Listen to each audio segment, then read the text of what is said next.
러크만 주석 데살로니가전서 4장입니다. 1절 그러므로 형제들아 끝으로 우리가 주 예수 안에서 간구하고 공고하노니 너희가 어떻게 행해야 하고 어떻게 하나님을 기쁘시게 해야 하는가를 우리들에게서 받은 바와 같이 더욱더 넘치게 하라. 여기서 행하다 라는 동사를 주목하시기 바랍니다. 헬라어 역시 걷다라는 의미입니다. 예를 들어서 두 사람이 동의하지 않고 함께 걸을 수 있겠느냐. 또 이것이 노아의 내력이라. 노아는 의인이요 그 당대의 완전한 사람이었으며 하나님과 동행하였더라. 성경을 비평하는 종교 유선자들은 본문을 부정합니다. 그리고 킹제임스 성경의 번역자들이 헬라어 단어를 오역했다고 주장합니다. 그들은 자신들의 번역상의 오류에 대해서는 항상 저희는 형식적 대응 대신에 역동적 일치의 원리로 성경 독자에게 더 의미를 쉽게 전달하려고 그렇게 했어요. 이렇게 변명을 합니다. 성경은 자신이 정죄한 일을 행하는 이런 자들에 대해서 그 입을 다물라고 말씀합니다. 거짓말을 하려면 기억력이 좋아야 합니다. 행하다 영어로 워크를 걸고 넘어진 모든 현대 영어 편집자들은 모두가 다 구렁텅이에 빠지는 것입니다. 거듭난 사람들이 성령 밖에 있다는 의미를 전달하는 번역을 갈라디아서 5장 16절에다 실어놓았습니다. 킹제임스 성경에서 성령 안에서 행하라는 번역은 로마서 8장 9절과 교리적으로 일맥상통합니다. 어쨌든 그리스도인은 그리스도 안에 있고 하나님의 영과 한 영이 되어서 그분으로 살고 있습니다. 모든 그리스도인은 성령님으로부터 그의 영적인 생명을 받고 모든 그리스도인은 성령 안에 있으며 이러한 사실은 그리스도인이 어떻게 살더라도 변치 않습니다. 그리스도인은 숨을 쉼으로써 살지만 성경이 그리스도인에게 명하는 것은 성령 안에서 행하라는 것입니다. 그리스도인의 생명은 물리적으로나 영적으로나 이미 성령 안에 있습니다. 그리스도인은 성령께서 지시하시는 방향을 따라 행해야 합니다. 성령님을 도구로 삼아 그분으로 살라는 의미가 아닙니다. 성경을 망치려는 사람들을 하나님께서는 그들의 지성을 망쳐버리십니다.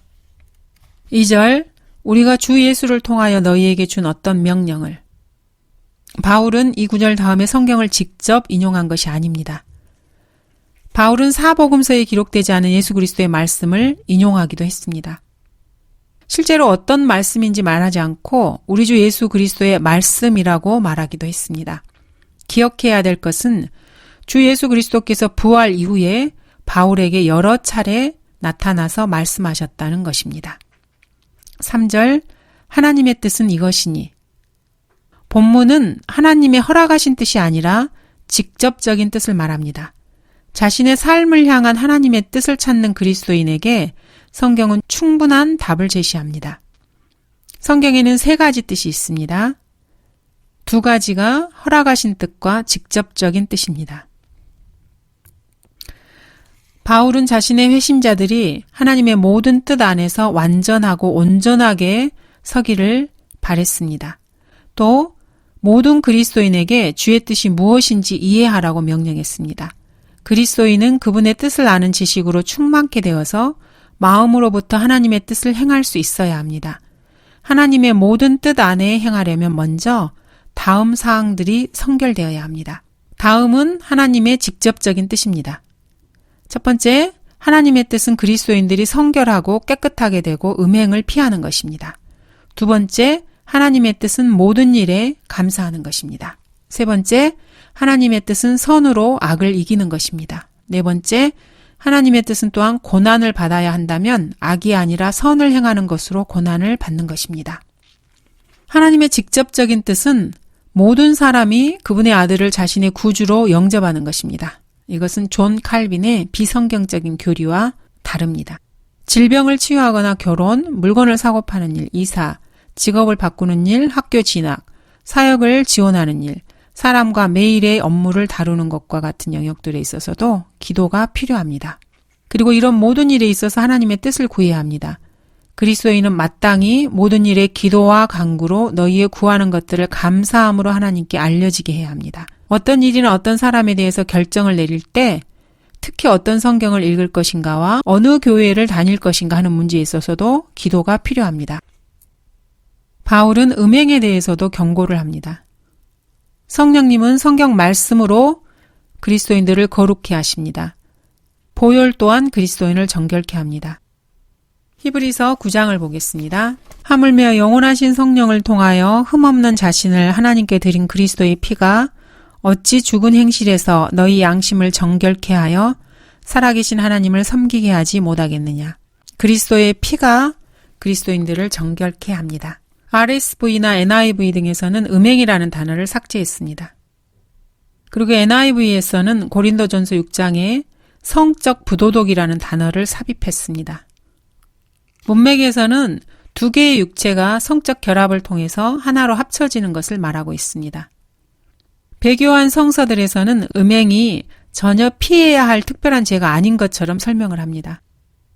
어떤 종류든 불법적인 성관계를 일으키는 일반적인 용어라는 식으로 주석을 달아놨습니다. 6절, 어떤 문제에 있어서도 정도를 지나쳐 자기 형제를 속이지 말라. 누군가를 속인다는 것은 그 사람이 받아야 마땅할 관심이나 존경이나 보상, 돈을 주지 않는 것을 의미합니다. 성적인 문제를 염두에 두고 기록한 것이라면은 이 구절은 자신의 이웃의 아내와 음행함으로 인해서 간음을 범하면은 그 이웃을 속여서 빼앗는 것이라는 뜻입니다. 히브리서 13장에서 이에 대해서 미리 경고하고 계십니다. 혼인은 모든 면에서 귀한 것이니 침상을 더럽히지 않게 하라. 음행하는 자들과 간음하는 자들을 하나님께서 심판하시리라. 8절, 그러므로 경시하는 자는 사람을 경시하는 것이 아니라 우리에게 그의 거룩한 영을 주신 하나님을 경시하는 것이니라. 6절의 경고를 무시하는 사람은 자신이 속여서 빼앗은 사람을 모욕하는 것이 아니라 하나님을 모욕하는 것이라고 말하고 있습니다.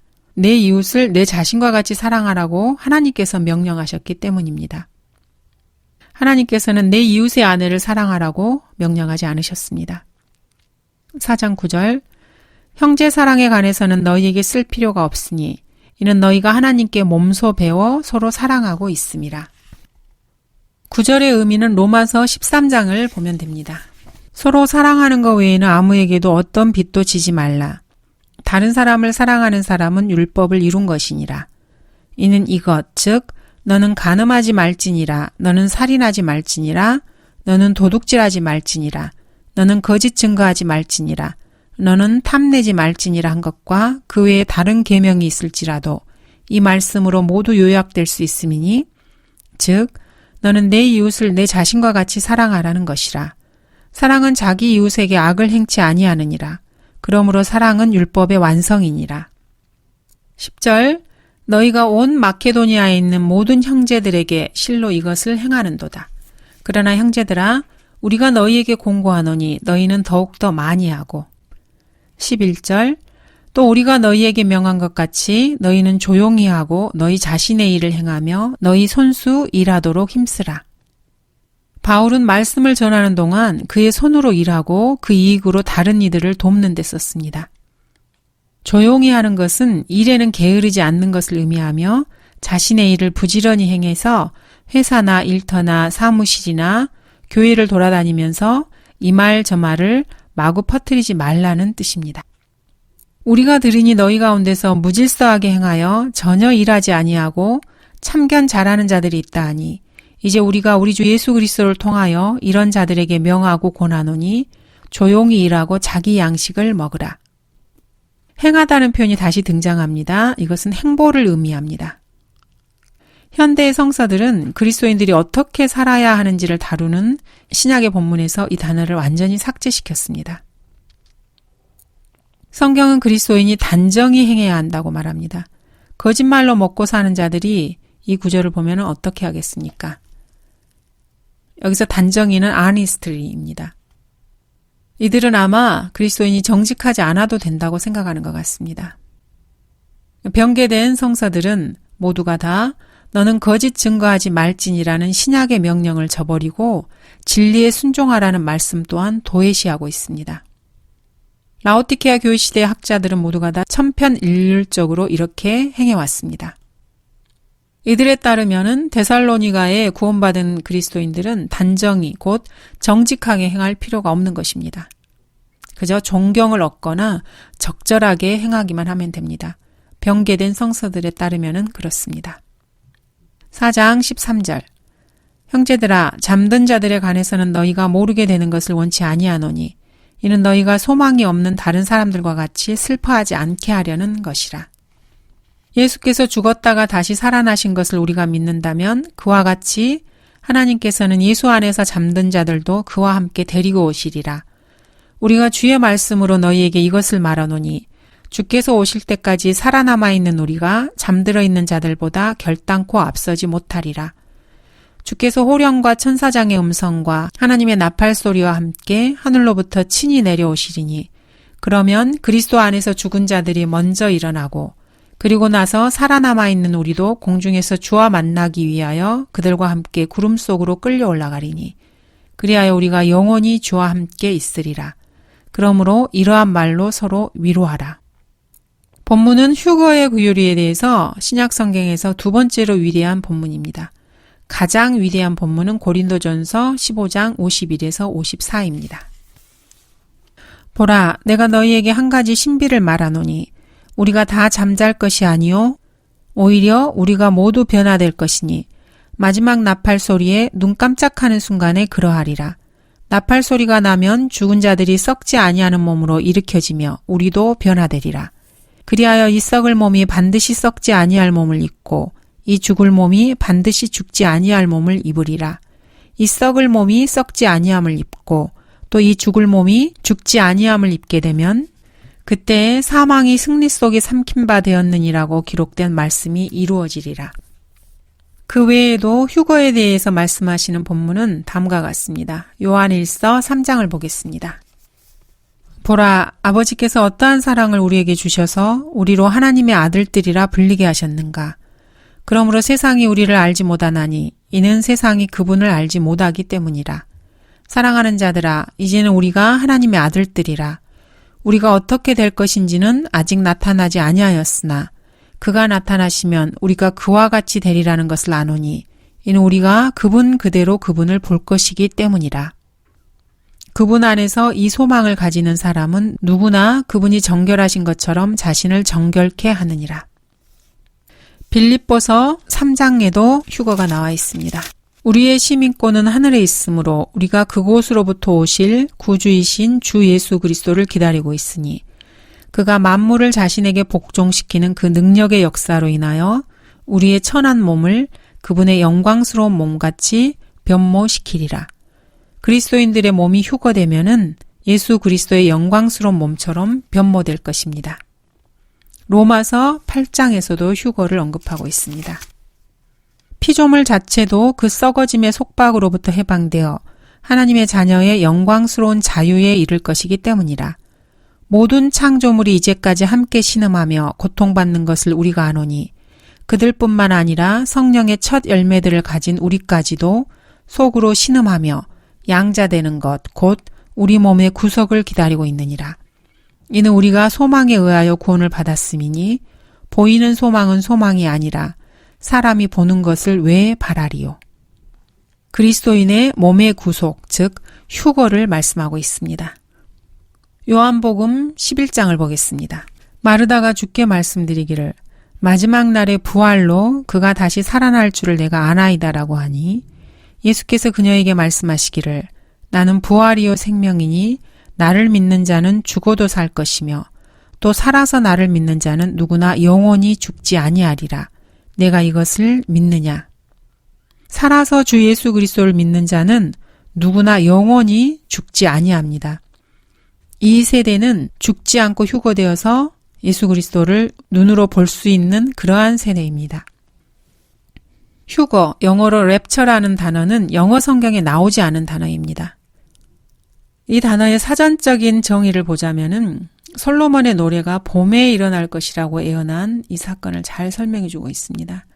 이 단어는 뭔가를 멀리 옮기거나 재빨리 옮겨버린 상태를 말합니다. 이런 일이 정확하게 앞으로 일어날 것입니다. 이는 그리스도의 재림과 관련이 되어 있습니다. 몸의 부활의 교리와 더불어서 믿음의 근본 사항에 해당합니다. 재림이 있으면은 모든 죽은 그리스도인들이 부활하게 됩니다. 카톨릭 교도나 신부, 교황, 대사, 수도승, 추기경들은 이 주제에 대해서 전적으로 무지한 자들입니다.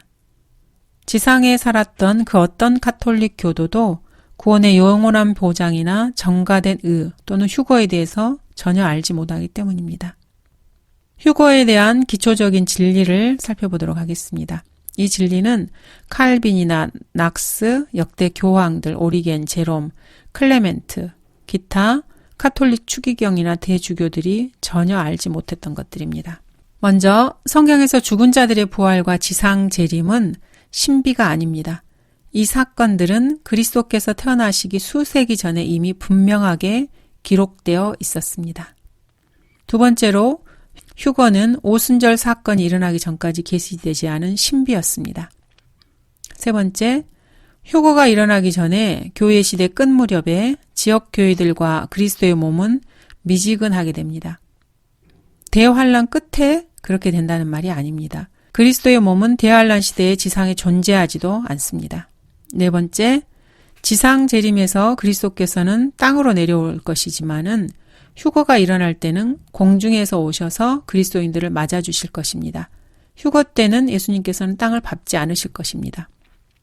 다섯 번째로 휴거가 일어나면은 예수 그리스도께서는 그때 사탄을 다루시지 않습니다. 재림하실 때는 사탄을 끝없이 깊은 구렁에 가두실 것입니다. 그리고 휴거 때에는 자연의 변화가 없습니다. 재림 때에 세상의 육지와 바다 중 3분의 2가 파괴될 것입니다. 여섯 번째로 휴거로 오실 때 그리스도께서는 유대인들과 이방 민족들을 심판하지 않으실 것입니다. 재림 때 주님은 온 세상을 심판하실 것입니다.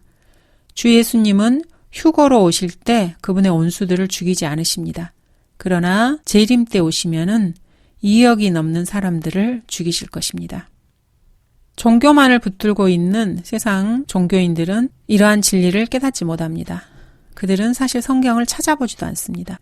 그들은 그래서 어둠을 더 사랑하는 자들입니다. 휴거는 강력한 힘으로 붙잡다라는 의미입니다. 1500년 전에도 그리스도의 몸의 휴거에 대해서는 가르쳤습니다. 시리아인 에프라임의 저작에도 이 교리가 나옵니다. 그는 하나님의 모든 성도들과 택함받은 자들이 장차 다가올 대환란 전에 모아져서 주께로 취해질 것이다. 우리의 죄들로 말미암아 세상을 휩쓸게 될 혼란을 보지 않게 될 것이다. 라고 말합니다. 6세기경에도 환란 전 휴거를 믿는 침례교인들이 있었다는 뜻입니다. 신약 성경의 휴거의 교리는 첫째, 신실해야 할 것을 권면합니다. 두 번째, 경건하게 살아야 함을 권면합니다. 세 번째, 근심을 제거합니다. 네 번째, 형제 사랑을 독려하고 다섯 번째, 사별한 성도들을 위로합니다. 여섯 번째, 내면 세계를 정결케 하고 상급을 가져다주고 인내를 길러줍니다. 카톨릭 교도들은 이 휴거가 주는 교리의 영향력 때문에 이 교리를 더욱더 멀리합니다. 성경적인 휴거의 교리는 로마 카톨릭이나 그 외의 종교적인 도움 없이 그리스도인들이 더 많은 은혜를 주고 그로 인해서 더 온전하게 경건한 삶을 살 수 있게 해줍니다. 그리스도인들이 짐승의 표를 받을지도 모르고 끝까지 견뎌야 할 수도 있고 또 자신의 행위로 자신의 구원이 결정된다고 듣거나 제4차 세계대전을 경험해야 된다고 이런 말을 듣는다면은 과연 그런 말들이 그리스도인들에게 위로가 되겠습니까? 그것이 위로가 되는 성경 교리겠습니까? 그리스도인이 야곱의 고난의 때를 통과해야 한다고 생각한다면은 그 말씀이 위로의 말이 되겠습니까? 사실 그리스도인들은 야곱의 고난의 때를 통과하지 않습니다. 휴거는 계시록 6장에서 18장까지의 일들이 있기 전에 일어납니다. 그래서 그리스도인들은 누구도 대환란을 겪지 않습니다. 그리스도인들은 대환란을 기다리는 사람들이 아닙니다. 13절 이는 너희가 소망이 없는 다른 사람들과 같이 슬퍼하지 않게 하려는 것이라. 단테는 그의 작품 신곡 지옥편에서 지옥의 문기둥에 이곳으로 들어가는 자들이여 모든 희망을 포기하라 라는 글이 써져 있었다고 기록하고 있습니다. 비극적이게도 구원받지 않은 사람들은 이 점에 있어서는 모두가 일치합니다. 그들에게는 소망이 없습니다. 그때 너희는 그리스도로부터 분리되어 있었고 이스라엘 나라에 속하지 않는 타국이니요 약속의 언약들로부터는 생소한 사람이었으며 소망도 없고 세상에서 하나님도 없었느니라. 구원받지 않은 고등교육을 받은 사람들이 매사에 긍정적으로 생각하는 이유입니다. 절망적인 상황에서 근거 없는 희망을 만들어낸 것입니다. 그리고 다른 죄인들에게도 그것이 진정한 소망인 것처럼 제시합니다. 물론 거짓 희망입니다. 그들에게 자유를 약속하나 자기들 자신은 타락의 종들이니 누구든지 정복을 당하면 그는 정복한 자의 종이 되는 것이라. 성령께서는 다윈의 진화론을 추구하는 자들을 잔인한 짐승이라고 부르십니다. 점이요 흠이며 저주받은 자식들, 대범하고 돼지들이며 개들이라고 부르십니다. 세상의 종교적 과학적 지도자들은 잘 알지도 못하면서 자신들이 구원받았다고 착각을 합니다. 자기들이 구원을 획득했기 때문에 다른 사람들도 할 수 있다고 말을 합니다. 그리고 자기들이 말하는 대로만 하면 된다고 말을 합니다. 그러나 그렇지 않습니다. 13절 우리가 주의 말씀으로 너희에게 이것을 말하노니 주께서 오실 때까지 살아남아 있는 우리가 잠들어 있는 자들보다 결단코 앞서지 못하리라. 먼저 사랑하는 성도들의 죽음을 다루고 있습니다. 장례식장과 묘지에서 죽음으로 인해서 눈물을 흘리게 됩니다. 울음을 억제할 수 없을 때도 있겠지만은 구원받지 않은 사람들처럼 과도하게 반응하지 않아도 됩니다. 그리스도인들에게는 소망이 있기 때문입니다. 복된 소망입니다. 하나님께서 성경에 거짓말을 써놓은 것이 아니라면은 그리스도인들은 먼저 간 성도들 모두를 다시 보게 될 것입니다. 저 너머 동점문에서 그들을 다시 만나게 될 것입니다. 세상 연예인들이나 정치인들의 죽음에 대해서 대단한 일이라도 되는 양 떠버리는 바람에 웬만한 사람들도 그들의 죽음에 대해서는 다 압니다. 대단한 어떤 정치인이나 연예인들이 죽으면 사람들은 무슨 종말이라도 닥친 것처럼 어찌할 바를 모릅니다. 어느 기자는 어떤 일을 놓고 이 일은 우리에게 일어날 수 있는 최악의 일이다 이렇게 보도하기도 합니다. 이것은 성경을 배격하며 살았던 카톨릭 교도의 죽음을 기리며 한 말이었습니다. 그런데 그 카톨릭 교도는 병이 들어서 식물인간이 되고 혼수 상태에 있는데도 끝까지 생명을 부지하도록 하는 이유가 뭔지 아십니까? 왜냐하면은 그들에게는 단지 숨만 쉬고 있는 것일지라도 몸에서 떠나 주와 함께 있는 것보다 땅에 있는 것이 더 낫기 때문입니다. 그들 중 그 누구도 죽는 것도 유익함이라고 말할 수 없는 사람들입니다. 그들은 신약 성경이 말씀하시는 사후의 생에 대해서는 성경을 무시하고 던져버리는 자들입니다. 그래서 인간의 목숨을 유지하는 데 혈안이 되어 있습니다. 그들에게는 소망이 없습니다. 그러나 그리스도인들에게는 복된 소망이 있습니다. 휴거가 일어나면 죽은 그리스도인들이 먼저 그리스도와 함께 올 것입니다. 하나님께서는 예수 안에서 잠든 자들도 그와 함께 데리고 오시리라.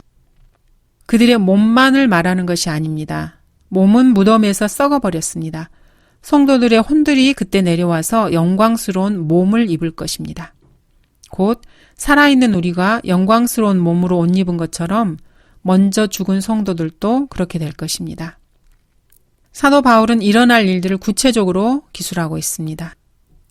해석자의 헬라어 신약 성경의 저자는 이렇게 말합니다.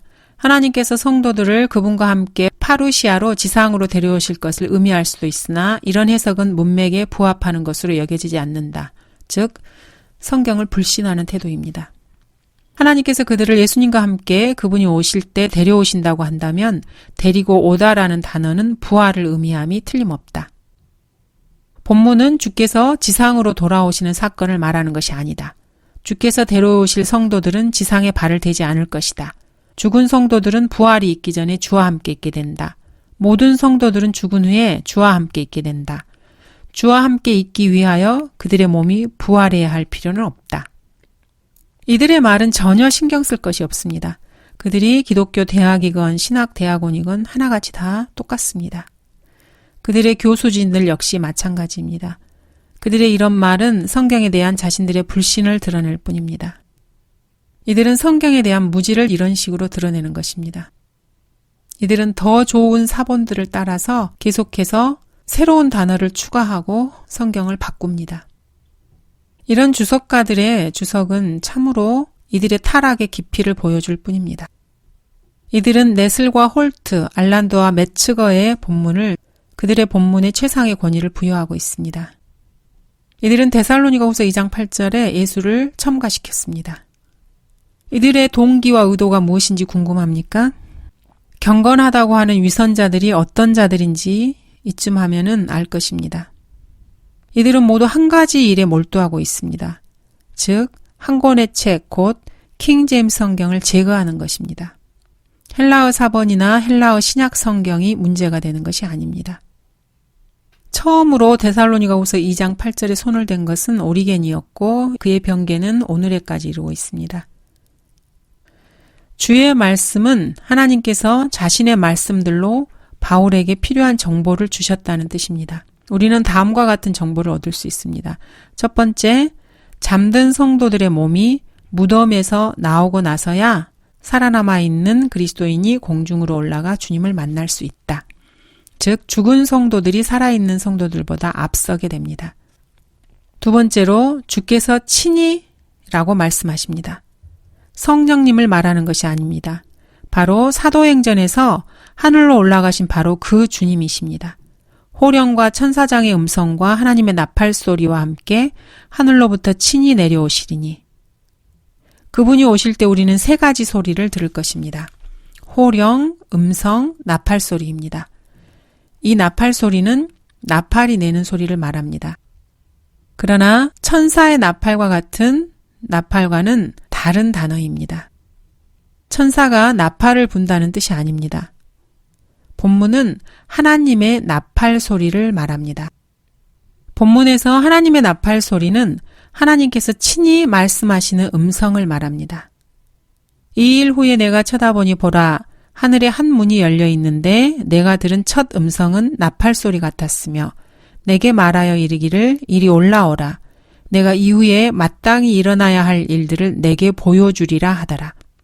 내가 주의 날에 성령 안에 있었으며 나팔 소리 같은 큰 음성을 내 뒤에서 들었는데 음성이 마치 나팔이 말하는 소리처럼 들린다는 것입니다. 하나님께서 뭐라고 말씀하셨습니까? 바로 이리 올라오라 라고 말씀하셨습니다. 휴거를 알리는 신호는 하늘에서 나는 호령이 될 것입니다.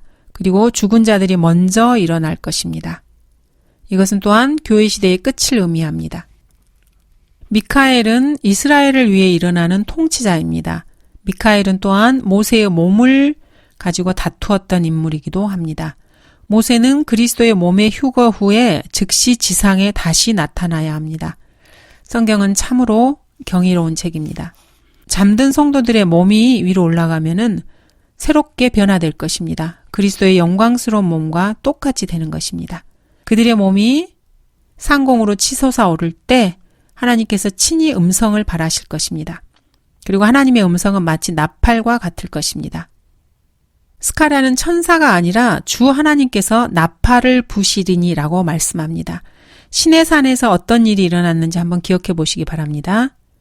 구원받지 않은 자들은 이 음성을 들을 때 천둥소리라고 생각합니다. 학자들은 이런 진리를 결코 깨닫지 못합니다. 주님께서 오실 때 구원받지 않은 사람들이 천둥소리를 듣게 되고 그리스도인들은 자신의 이름이 들어간 하나님의 음성을 듣게 됩니다. 예를 들어서 피터 S. 러크만 이리 올라오라. 누구누구야? 누구누구 아무개야 이리 올라오라. 이런 음성을 듣게 됩니다. 어떻게 이런 사실을 알 수 있냐고요? 다음 구절을 보시기 바랍니다. 그에게 문지기가 문을 열면 양들은 그의 음성을 듣나니 그러면 그는 자기 자신의 양들의 이름을 불러서 이끌어내느니라. 나는 선한 목자라. 내가 내 양들을 알고 내 양들도 나를 아나니 그들과 함께 구름 속으로 끌려 올라가리니. 이 구절은 지상 재림을 말하는 것이 아닙니다. 그리스도의 심판석과 어린 양의 혼인식이 지상 재림보다 먼저 일어나기 때문입니다. 여기 본문에서는 그 누구도 지상으로 내려오지 않습니다. 모두가 다 위로 올라갈 뿐입니다. 그러므로 땅 위에 있는 성경대로 믿는 그리스도인이라면은 로마 카톨릭 교회처럼 이 땅에 왕국을 가져오기 위해서 헛된 노력은 하지 않습니다. 그리스도인은 그의 왕국이 임하기를 기다리지 않습니다. 그리스도인은 예수 그리스도의 교회가 올라가기를 기다리고 있습니다. 그리스도인은 어리석은 은사주의자들처럼 표적을 구하지 않습니다. 그리스도인은 음성을 듣기를 기다리고 있습니다. 주께서 부르실 때 나는 분명 어딘가에서 그것을 들을 것입니다. 나는 분명 어딘가에서 귀 기울이고 있을 것입니다. 그 나팔이 내 혼 안에서 울릴 때 나는 즉시 그 음성을 들을 것입니다. 이렇게 설교한 분도 있습니다. 17절 주와 만나기 위하여. 지상의 올리브산이나 시온산이 아닙니다. 휴거는 지상 재림이 아닙니다. 이 두 사건은 성경 어디에서도 동일한 것으로 취급되지 않습니다. 휴거 때 예수 그리스도께서는 자신의 정원한 신부를 불러 데려가시려고 오십니다. 내 사랑하는 이의 목소리로다. 보라, 그가 산들 위로 뛰며 작은 산들 위로 가볍게 뛰며 오는도다. 나의 사랑하는 이가 내게 일러 말하기를 나의 사랑, 나의 어여쁜 자야, 일어나 떠나자. 무화과 나무는 푸른 무화과들을 내고 포도넝쿨은 부드러운 포도로 좋은 향기를 내는도다. 나의 사랑, 나의 어여쁜 자야, 일어나 떠나자 하였도다. 구원의 영원한 보장은 완전하고 영원한 안전을 의미합니다. 어떤 것도 그리스도인을 주로부터 다시 떼어놓을 수 없습니다. 18절 그러므로 이러한 말로 서로 위로하라. 특히 사랑하는 사람들의 몸이 무덤에 잠들어 있을 때 더욱 그렇습니다. 죽은 성도들은 몸을 입고 있지 않습니다. 그들은 정녕 몸에서 떠나 주와 함께 있는 것입니다. 이러한 잠든 성도들이 지금 위에서 주님과 함께 살고 있습니다. 주와 함께 살게 하시려는 것이라. 감사합니다.